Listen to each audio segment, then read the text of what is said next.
Hello students, आज आपण महाराष्ट्र स्टेटचा जो सायन्सचा 5th चॅप्टर आहे फूड सेफ्टी त्याचा अभ्यास करणार आहोत. तर मराठीतनं त्याचा अर्थ होतो फूड सुरक्षा, अन्न सुरक्षा.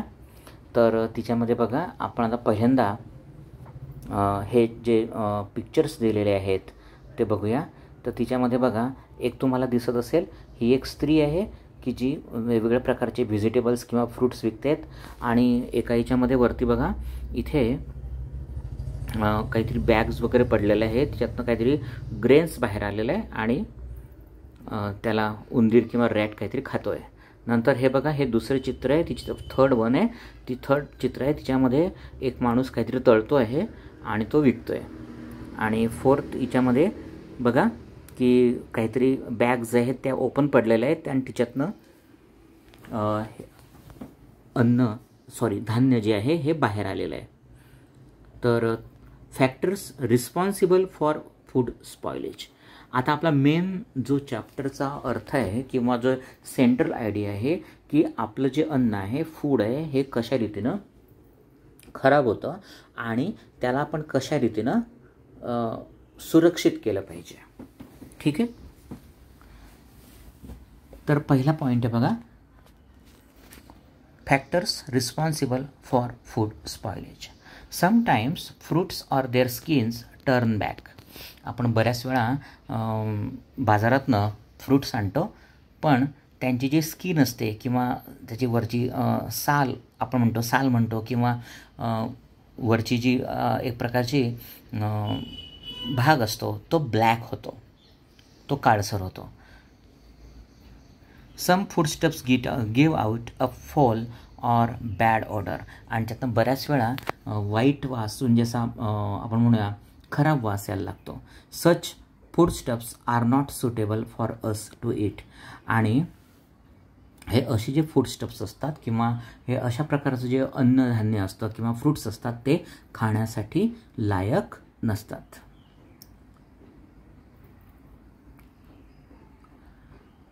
आणि आता ते are spoiled wrong handling as when they are overcooked or improperly stored. आणि हे बऱ्याच वेळा खराब का होतात, तर बऱ्याच वेळा आपण बघतो की आपल्या घरामध्ये किंवा बऱ्याच लोकांच्या घरी हे अन्न जे असतं हे अति शिजवलं जातं किंवा इम्प्रॉपरली स्टोअर केलं जातं. इम्प्रॉपरली स्टोअर म्हणजे काय की चुकीच्या ठिकाणी त्याला स्टोअर केलं जातं. बऱ्याच ठिकाणी असे ओलसर जागा असते, त्या ओलसर जागेमध्ये जर तुम्ही धान्य हे ठेवलं जपून, तर त्याला स्टोअर केलं, तर कदाचित बऱ्याच वेळा आपण ते बघतो की ते त्याच्यामध्ये कीड पडलेलं असतं आणि ते किडामुळे ते आपलं जे ग्रेन्स असतात ते खराब होत असतात. In such cases the quality of the food materials deteriorate. आणि अशा वेळेस काय होतं की जर आपण योग्य रीतीनं ते साठवलं नाही तर ते जे धान्याची क्वालिटी असते ती खराब होत असते. They may also be spoiled during transportation. आणि बऱ्याच वेळा आपण बघतो की फ्रूट्स असतात ते फार वेगवेगळ्या ठिकाणावरनं येतात. आता फॉर एक्झाम्पल आपण म्हटलं ॲपल्स, तर ॲपल्स हे आपल्या महाराष्ट्रामध्ये होत नाही किंवा गुजरात, राजस्थानमध्ये होत नाही, तर ते लांबवरनं हिमाचल प्रदेश किंवा काश्मीरमधनं येतात. तेव्हा अशा वेळेस ते येताना रस्त्यामध्ये बऱ्याच वेळा त्यांची क्वालिटी खराब होण्याची शक्यता ही असते. ठीक आहे. नेक्स्ट बघा, इथे हा येलो बॉक्स आहे आणि येलो बॉक्समध्ये काय दिलेलं आहे ते आपण आता बघूया. The foodstuffs we consume whether of animal or plant source must be of the best quality. आता अन्नपदार्थ जोही आला असेल किंवा एकतर तो शेतातनं प्लांट्सपासनं आलेला असेल किंवा प्राण्यांपासून आला असेल. प्राण्यांपासून म्हणजे कसं की फॉर एक्झाम्पल दूध असेल, दूधजन्य पदार्थ असतील किंवा मांस, मटण, चिकन वगैरे असेल, तर ते कसे पाहिजे, बेस्ट क्वालिटीचे हवे, चांगल्या क्वालिटीचे हवे. Otherwise we may fall prey to disease or illness. नाहीतर आपण कदाचित आजारी पडू शकतो किंवा आपल्याला त्याचा त्रास होऊ शकतो. Food is said to be spoiled if there is a change in its colour, odour, texture, quality, taste and there is a loss of its nutrient content. आणि आता बऱ्याच वेळा आपण बघतो की त्याचं जे कलर असतं कलर खराब होतो. ॲपलचा सुरुवातीला कलर लाल असतो, नंतर तो काळपट पडतो, म्हणजे याचा अर्थ खराब होतो आहे. फॉर एक्झाम्पल बनाना खराब होतो. तर असे फ्रूट्स असतात किंवा वेगवेगळ्या प्रकारचे फूड आहे, तर त्याचं टेक्स्चर जातं, ऑर्डर खराब येतो, क्वालिटी जाते, टेस्ट जाते. तेव्हा आपण म्हणतो की हे कुठेतरी खराब झालेलं आहे आणि ते खाण्यासाठी लायक नसतं. आता नेक्स्ट बघा. On a day out with our friends or family, we enjoy mouth-watering dishes like panipuri, sevpuri, vadapav, pizzas, burgers. आपण बऱ्याच वेळा आपल्या फॅमिलीबरोबर किंवा आपल्या मित्रमंडळींसोबत जातो खायला आणि तिथे चांगलं छान छान अशा डिशेस असतात बघा, पाणीपुरी, शेवपुरी, आणि ते पाहून आपल्या तोंडाला पाणी सुटतं. But have you ever given a thought to how or where they were made? पण आपण हा विचार कधी केला आहेत का? आपल्या मनात असा कधी विचार येतो का की हे जे पदार्थ बनवलेले आहेत हे कुठं बनवले आहेत, कसे बनवले आहेत?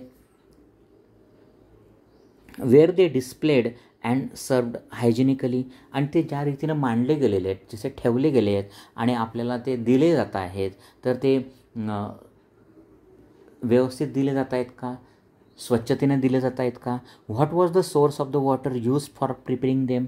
आणि त्याच्यासाठी जे पदार्थ बनवले आहेत त्याच्यासाठी लागणारं पाणी हे कुठून आणलं आहे याचा विचार आपण करतो का? Discuss all these matters with your science teacher. आणि मग हे आपण आपल्या सायन्स टीचरबरोबर आपण डिस्कस करू शकतो, त्यांच्याशी बोलू शकतो. Which fruits in the picture appear to be good to eat? आता बघा इथे दिलेले आहेत, इथे बघा हे एक ॲपलचं फ्रूट आहे आणि दुसरं आहे हे बनाना आहे, हे मँगो आहे, त्याचं दुसरा मँगो आहे. तर हिच्यामध्ये दिसतं की काही जे फळं आहेत, फ्रूट्स हे चांगली आहेत आणि ही काही दुसरी जे आहेत ते खराब झाली. Various kinds of changes occur in the food materials. आता हे जे फूड मटेरियल असतं याच्यामध्ये बऱ्याच प्रकारचे चेंजेस होत असतात. For example fruits turn black or change taste. बऱ्याच वेळा आपण बघतो की आपण घरी आणल्यानंतर जर ते खराब क्वालिटीचे असले तर ते ब्लॅक झालेले असतात, रंगानं काळी पडलेली असतात आणि त्यांची टेस्टसुद्धा बदललेली असते. मीठ बिकम सोर ऑर पीनट्स बिकम रॅन्सिड. आपण बऱ्याच वेळा बाहेरून ते पदार्थ आणतो, चिकन किंवा मटनसारखे जे पदार्थ आणतो बाहेर, ते कदाचित बऱ्याच वेळा सोर म्हणजे असे आंबट किंवा त्याची टेस्ट गेलेली असते. किंवा आपण शेंगदाणे आणतो घरी, त्या शेंगदाण्यांची चवसुद्धा गेलेली असते किंवा खराब झालेली असते. All this changes occur due to the factors within the food material. आणि हे जे चेंजेस होत असतात त्या फूडमध्ये ते कशामुळे होत असतात? तर असे काही फॅक्टर्स असतात, असे काही गोष्टी असतात की ज्या त्या फूडमध्ये स्वतः आहेत आणि त्या गोष्टींमुळे हे फूड खराब होत असतं. Often food grains etcetera produced in farms are damage due to various reasons. आता बऱ्याच वेळा आपण बघतो की शेतामध्ये हे अन्न आपले जे फूड असतं हे तयार होतं. For example food grains, fruits वगैरे तयार होतात आणि ते खराब होतात. तर ते खराब होण्यासाठी त्याच्या मागे अनेक रिझन्स असतात. कोणकोणते असतात? लाईक इम्प्रॉपर हँडलिंग, चुकीच्या पद्धतीनं आपण हाताळणी करतो त्याच्यामुळेही होतं. इम्प्रॉपर स्टोरेज, चुकीच्या पद्धतीनं साठवणूक करतात त्याच्यामुळेही नुकसान होतं. त्याचप्रमाणे इम्प्रॉपर ट्रान्सपोर्टेशन, वाहतूक जी असते त्याच्यामुळेही ते नुकसान होत असतं. Some foodstuffs like meat and milk are either acidic or alkaline. आणि काही जे फूड आहेत जसं फॉर एक्झाम्पल मीट आहे म्हणजे मांस आहे आणि मिल्क आहेत, हे एकतर ॲसिडिक आहेत किंवा अल्कलाईन आहेत. ॲसिडिक म्हणजे काय की ज्यांचं जे प्रमाण आहे ते 7च्या खाली असेल किंवा 7च्या वरती असेल तर ते अल्कलाईन आहे.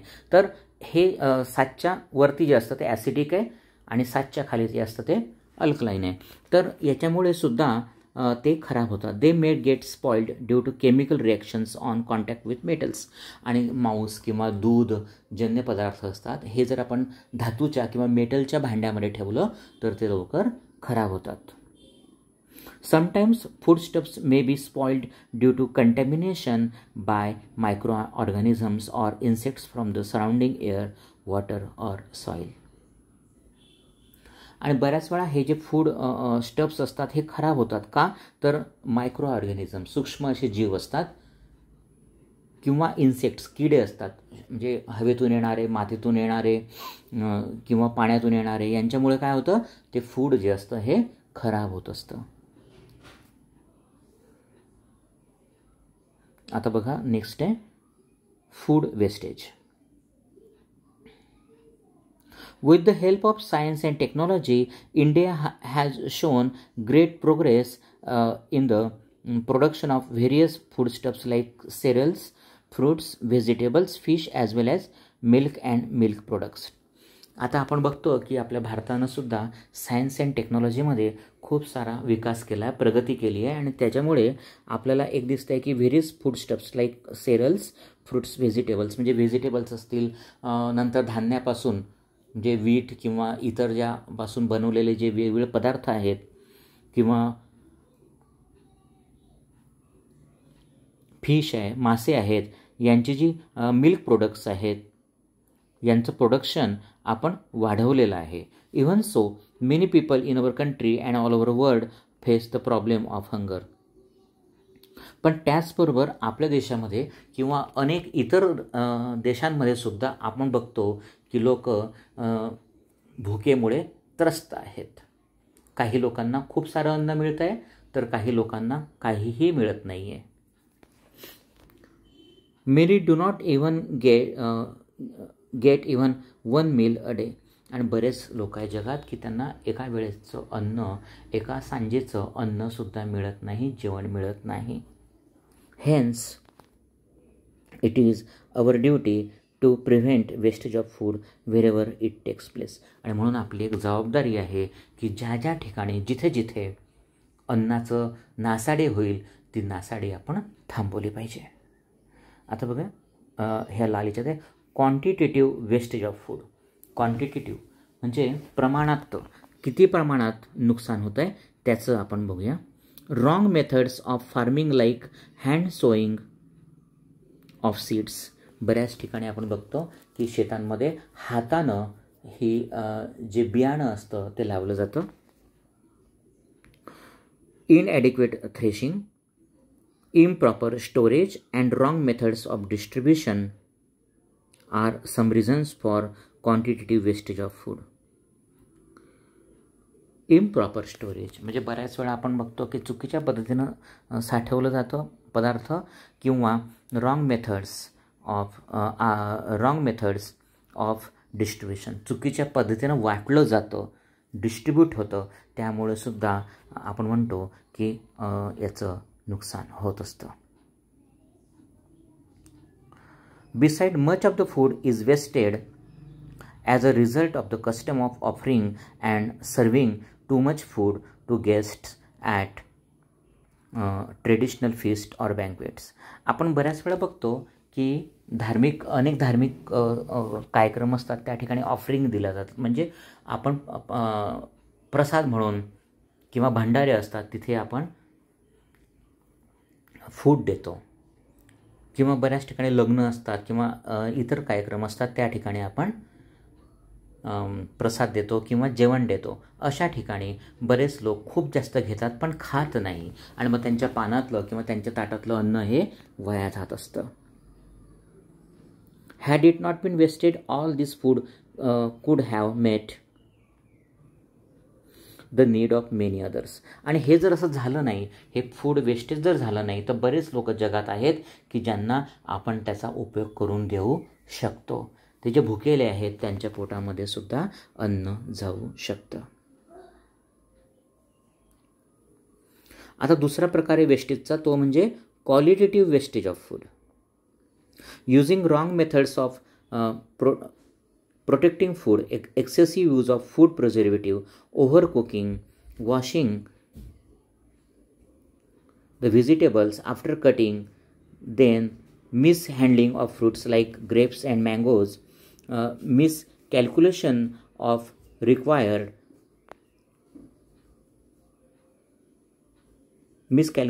the time required to transport food from producers to consumers are some of the causes of qualitative wastage of food. आपण बऱ्याच वेळा ठिकाणी बघतो की जे आपण फूड पॅकेट्स आणतो बाहेरनं तिच्यामध्ये प्रिझर्वेटिव्ह वापरले असतात. त्याचप्रमाणे आपण बऱ्याच वेळा घरी व्हेजिटेबल्स कापतो आणि त्यानंतर धुतो आणि हे अनहेल्दी प्रॅक्टिसेस आहेत.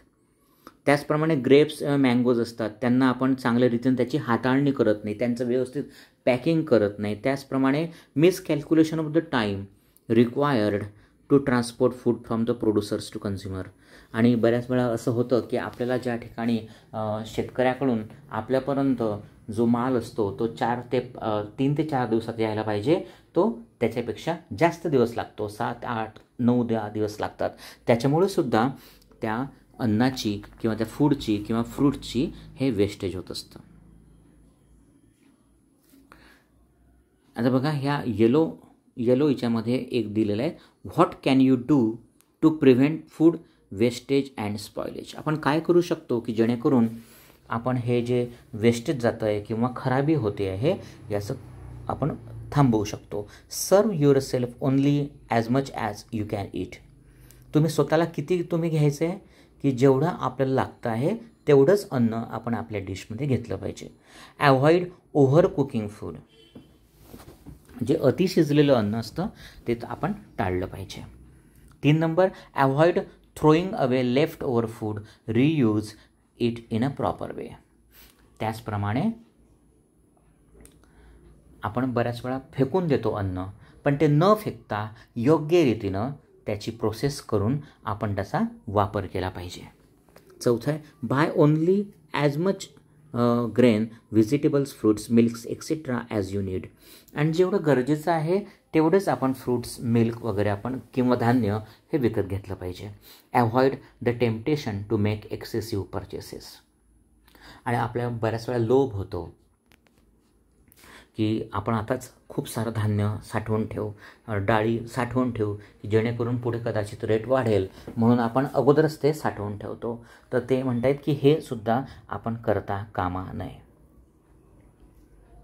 Store grains and other perishable foodstuffs like vegetables and fruits, milk, etc. using proper methods.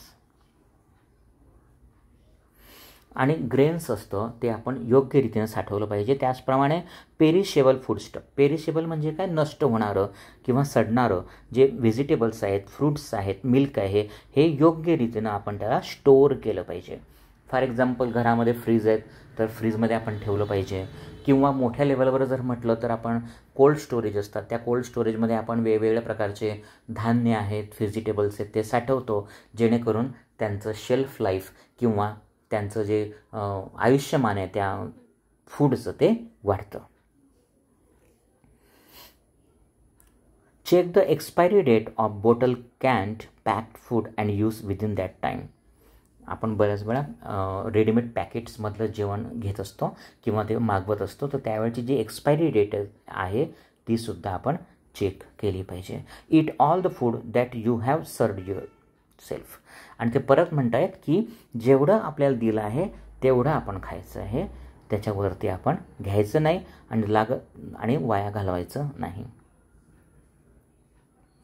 आता बघा हे 16 ऑक्टोबर आहे, वर्ल्ड फूड डे. 16 ऑक्टोबरला वर्ल्ड फूड डे आहे, to work towards food security and avoid food wastage. तर हा जो 16 October आहे हा दिवस आपण कशासाठी मनवतो, वर्ल्ड फूड डे, की जेणेकरून जे जास्तीत जास्त फूड आपलं वाया जात आहे किंवा त्याचं नुकसान होत आहे ते टाळण्यासाठी, लोकांना अवेअर करण्यासाठी, लोकांना शिकवण्यासाठी हा 16 ऑक्टोबर हा वर्ल्ड फूड डे म्हणून आपण मनवतो. त्याच्या खाली बघा पिंक बॉक्समध्ये आहे नॅशनल इन्स्टिट्यूशन्स, ज्या वेगवेगळ्या राष्ट्रीय संस्था आहेत फूड अँड ड्रगच्या संदर्भातल्या त्या बघा. This is a government organisation that controls production and distribution of food and drugs by their standardisation. तर ही एक फूड अँड ड्रग FDA म्हणतो आपण त्याला, ही एक संस्था आहे की जी ह्या सगळ्या गोष्टींवरती कंट्रोल करत असते, बघत असते की कोणत्या प्रकारचं प्रोडक्शन होत आहे, कशा रीतीने निर्माण होत आहे आणि कशा रीतीने ते एका ठिकाणाहून दुसऱ्या ठिकाणी त्याचं वहन होतं आहे, जातं आहे किंवा डिस्ट्रीब्युशन होतं आहे. Food safety and standardisation authority of India म्हणजे FSSAI has been establish as per the food safety and standardisation act 2006. आणि ही एक आहे दुसरी संस्था की जिला आपण FSSAI म्हणतो. ती आपली जी फूड सेफ्टी आहे, अन्न सुरक्षा, तिच्यावरती कंट्रोल करण्यासाठी तिला तयार करण्यात आलेलं आहे.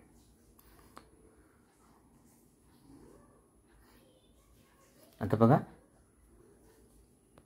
Food storage and preservation.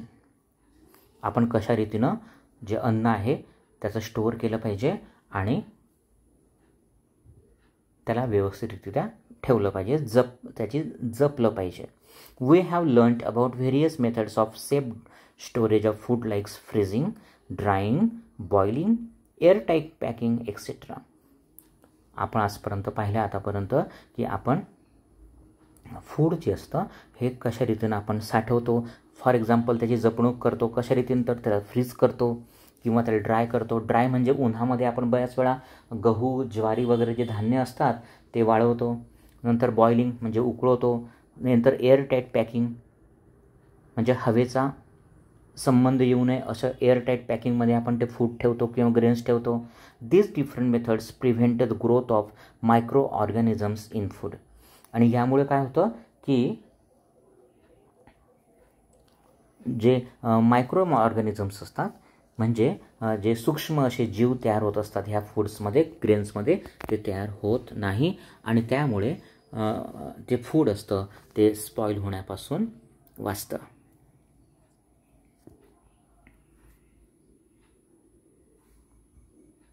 Food protection and food preservation. Food protection म्हणजे अन्न सुरक्षा. Prevention of food spoilage by microbial growth and infestation by pest is called food protection. तर आपण प्रिव्हेंट केलं पाहिजे. प्रिव्हेंट म्हणजे काय, रोकथाम केली पाहिजे फूड स्पॉइलेजची, की आपलं अन्न जे आहे याचं नुकसान होऊ नये. कशामुळे जास्तीत जास्त नुकसान कशामुळे होत असतं आपलं, तर मायक्रोबियल ग्रोथ, जे सूक्ष्म जीव तयार होत असतात ना, जसे बॅक्टेरिया आहे, फंगस आहे, या वेगवेगळ्या सूक्ष्मजीवांमुळे काय होतं, अन्न आपलं खराब होत असतं आणि त्याच्यापासून सुरक्षा करणं म्हणजे त्याला आपण म्हणतो food protection. Food preservation. Use of various preservatives to prevent for long period of time food spoilage due to internal factors is called food preservation.